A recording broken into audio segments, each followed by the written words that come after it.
السلام علیکم ورحمۃ اللہ وبرکاتہ۔ الحمدللہ وحدہ والصلاة والسلام علی من لا نبی بعدہ، اما بعد۔ میرے عزیزوں، میرے دوستوں، میرے پیاروں، آج میں جس موضوع پہ بات کرنے والا ہوں اس میں تقریباً ہم سب لوگ ہی مبتلا ہے، سب ہی مبتلا ہے، اور بد نظری ہے وہ ایسا گناہ جس پہ تقریباً ہم سب لوگ مبتلا ہے۔ بد نظری ایسا گناہ ہے جو دل کی پاکیزگی کو برباد کر دیتا ہے، دل کی پاکیزگی کو برباد کر دیتا ہے، تقوی کو برباد کر دیتا ہے، نیکیوں کے اعمال کو برباد کر دیتا ہے۔ نظر کی خیانت ایمان کو کمزور کر دیتی ہے اور انسان کو گناہ کی دلدل میں دھکیل دیتی ہے، انسان اس میں چلا جاتا ہے۔ بد نظری ایسی بیماری ہے، اس میں بڑے بڑے لوگ، بڑی بڑی عمر کے لوگ وہ بھی مبتلا ہے، بہت سے بڑے لوگ ہیں، چلا جانے لگا، گھٹنوں میں درد ہے اور جسم میں طاقت نہیں ہے۔ پھر بد نظری کی نگاہ پڑ گئی ہے، گندی عادت، جوانی سے، بچپن سے، تو وہ بڑھاپے میں بھی خوبصورت بچوں کو دیکھ رہا ہے اور خوبصورت بچیوں کو دیکھ رہا ہے اور بد نظری کر رہا ہے۔ یہ نہیں سنا بڑھاپا آ گیا میرا تو اب تو توبہ کر لو۔ یہ عادت پڑ جاتی ہے انسان کو، اسے نشے کی عادت پڑ جاتی ہے، شراب پینے کی عادت پڑ جاتی ہے، گندے کاموں کی عادت پڑ جاتی ہے۔ بد نظری بھی ایسا گناہ ہے، ایسی گندی پلید عادت ہے، کسی کو پڑ جائے تو اس کا چھوڑنا بہت زیادہ مشکل ہوتا ہے، اگر انسان کوشش نہ کرے تو ختم نہیں ہوتی۔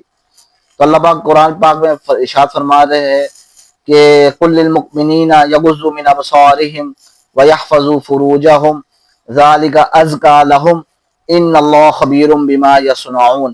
اللہ فرما رہے ایمان والوں سے کہہ دو میرے نبی کہ اپنی نظر نیچی رکھے، اپنی شرمگاہوں کی حفاظت کرے، یہ ان کے لیے زیادہ پاکیزہ ہے، بے شک ان کے اعمال سے اللہ خوب باخبر ہے۔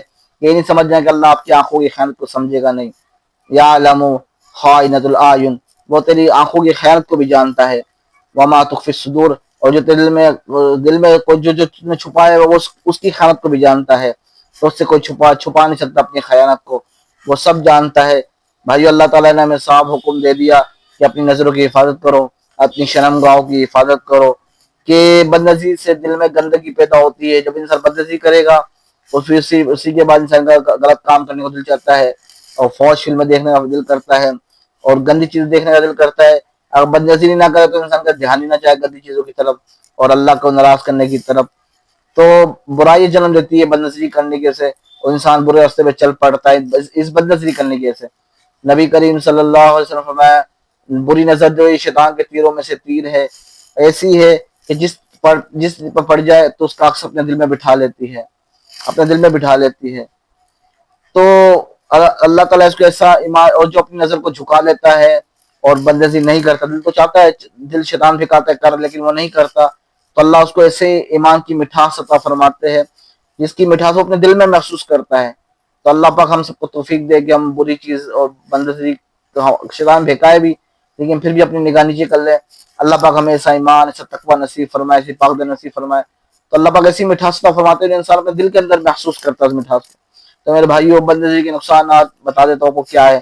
دل سے سکون اور برکت ختم ہو جاتی ہے، گناہوں کی طرف کشش بڑھ جاتی ہے، انسان کا بھی نیکی کرنے کو دل ہی نہیں کرتا، نماز پڑھنے کو دل ہی نہیں کرتا، صدقہ کرنے کو دل ہی نہیں کرتا، قرآن پاک پڑھنے کو دل ہی نہیں کرتا، کسی کو اچھی دعوت دینے کی دل ہی نہیں کرتا، نیکی کرنے کے دل ہی نہیں کرتا، تبلیغ میں جانے کو دل ہی نہیں کرتا، اللہ کو سجدہ کرنے کا دل ہی نہیں کرتا، بس وہ گناہ میں کشش آ جاتی ہے۔ حالانکہ گناہ اس کے لیے نقصان ہے، لیکن اس کو اس میں کشش نظر آ رہی ہوتی ہے۔ عبادت میں دل لگتا ہے، انسان اگر نماز پڑھ بھی لے تو عبادت میں دل لگے گا اس کا۔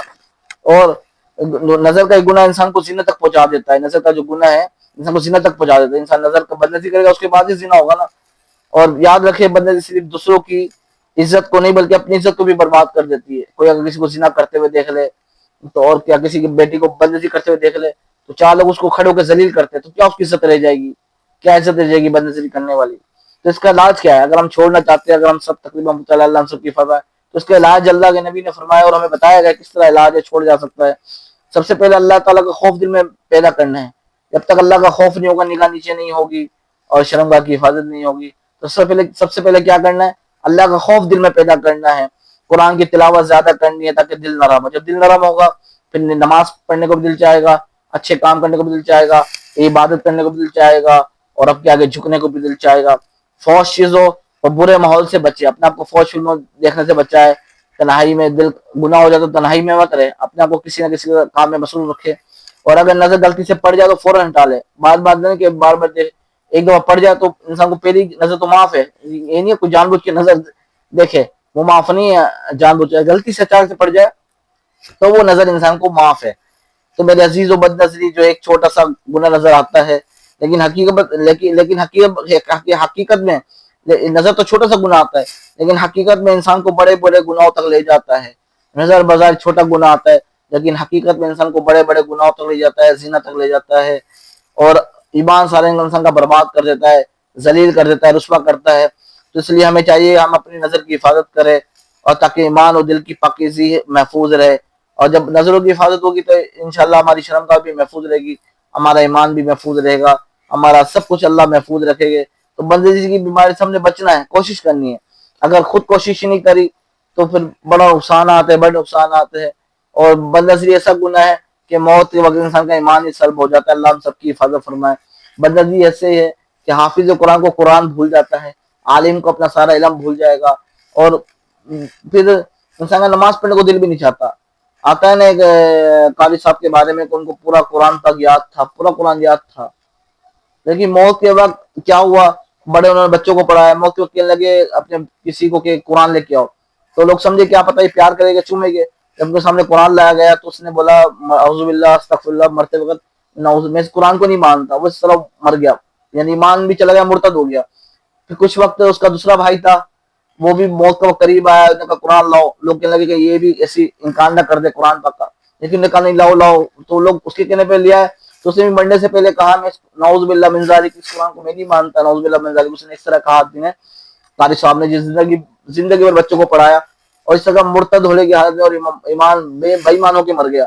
تو بھائیوں نے پتہ کیا اور بیویوں سے پتہ کیا کہ بھائی ان دونوں بھائیوں کا کیا گناہ تھا، بظاہر تو یہ قاری تھے، وہ مدرسے میں پڑھایا کرتے تھے، کتنے بچوں کو انہوں نے حافظ بنایا، کتنے بچوں کو قاری بنایا، اور لیکن موت ان کو اتنی بری آ رہی ہے کہ موت کے وقت اللہ نے ایمان ہی سلب کر لیا، اور موت کے وقت ان کا ایمان ہی چلا گیا، اور اللہ معاف کرے سب کچھ ختم ہو گیا۔ تو بیویوں نے بتایا کہ بھائی یہ بدنظری کیا کرتے تھے، اور پتہ لگا تحقیقات سے کہ بدنظری کیا کرتے تھے، بچوں کو بری نگاہ سے دیکھا کرتے تھے، گندی نگاہ سے دیکھا۔ اللہ کو ایسا نہ عمل پسند آیا کہ اللہ نے قرآن بھی بھلا دیا، اور استغفر اللہ موت کو اللہ نے ایمان بھی ان کا سلب کر لیا۔ تو اللہ ہم سب کی حفاظت کرے۔ تو بھائیو اس انسان کا کچھ نہیں بچتا بدنظری کی وجہ سے، انسان اس بدنظری کی وجہ سے زنا کی طرف پہنچ جاتا ہے، اس بدنظری کی وجہ سے انسان فوش فلم دیکھتا ہے، اس بدنظری کی وجہ سے انسان کے دل میں الٹے سیدھے خیالات آتے ہیں، اور الٹے سیدھے وسوسے آتے ہیں، اس بدنظری کی وجہ سے انسان کا دل مردہ ہو جاتا ہے، اس بدنظری کی وجہ سے انسان کا دل سخت ہو جاتا ہے، اس بدنظری کی وجہ سے انسان کا نیکی کرنے کو دل نہیں چاہتا، اور اچھے کام کرنے کو دل نہیں چاہتا۔ تو ہمیں چاہیے ہم اس گناہ سے توبہ کرے، کوئی اگر اس قبیح برے فعل میں مبتلا ہے تو اللہ سے معافی مانگے، اور آج سے نیت کرے، پکا عہد کرے کہ اللہ پاک ہم سب کی حفاظت فرمائے، عہد کرے آج کے بعد ہم اس سے پوری بچنے کی کوشش کریں گے، اور کسی روحانی بزرگ کے بیعت کرے، ان سے مشورہ کرے، تو انشاءاللہ امید ہے اللہ سے دعائیں بھی کرتے رہے، قرآن کی تلاوت زیادہ کرے تاکہ دل نرم ہو۔ اللہ پاک ہم سب کی حفاظت فرمائے، اللہ ہم سب کی ایمان کی حفاظت فرمائے، اللہ ہم سب کا خاتمہ ایمان بھی فرمائے۔ وما علینا الا البلاغ المبین۔ والسلام علیکم ورحمۃ اللہ وبرکاتہ۔